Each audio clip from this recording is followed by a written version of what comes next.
খুলনায় মানববর্জ্য পরিশোধনাগার থাকলেও নেই তার পরিপূর্ণ কার্যক্রম।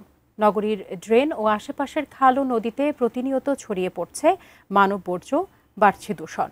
এর ফলে খুলনা মহানগরীর 15 লাখ মানুষ রয়েছে মারাত্মক স্বাস্থ্য ঝুঁকিতে। খুলনা বিভাগীয় প্রতিনিধি মোহাম্মদ অসীমের তথ্য ও ছবি নিয়ে ডেস্ক রিপোর্ট। খুলনা মহানগরীতে বসবাসের উন্নত পরিবেশ সৃষ্টির লক্ষ্যে 2016 সালে খুলনা সিটি কর্পোরেশন নির্মাণ করে মানববর্জ্য শোধনাগার। 1.3 একর জমির ওপর নগরী থেকে প্রায় 6 কিলোমিটার দূরে রাজবাঁধে এই শোধনাগার কার্যক্রম শুরু করে পরের বছর। কিন্তু গেল 8 বছরে প্রকল্পটি এক প্রকার অকার্যকর অবস্থায় পড়ে আছে। কারণ হিসেবে মানববর্জ্য না পাওয়ার অজুহাত কেসিসির বর্জ্য ব্যবস্থাপনা বিভাগের। আমরা দেখছি যে বাস্তব অর্থে আসলে এই তাদের চাহিদাটাই অনেক কম, যার কারণে খুব বেশি আমরা এটা সাপ্লাই আমরা এই কার্যক্রম গ্রহণ করতে পারছি না।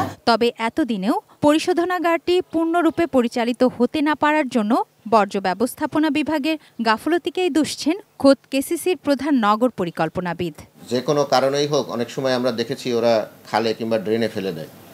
এটাও একটা ম্যানেজমেন্টের সমস্যা। আমাদের কনজারভেন্সি ডিপার্টমেন্টে এফএসএম ইউনিট নামে একটা ইউনিট আছে, ওনারা এই অপারেশন এবং মেইনটেনেন্সটা করে থাকে। কেসিসি সঠিকভাবে মানব বর্জ্য ব্যবস্থাপনা না করায় নগরীর পরিবেশ মারাত্মকভাবে দূষিত হচ্ছে বলছে পরিবেশবাদী সংগঠনগুলো। যে একদিকে যেমন মানব বর্জ্য ব্যবস্থাপনা হবে, অন্যদিকে সাথে সাথে হচ্ছে সেটি সম্পদে রূপান্তরিত হবে।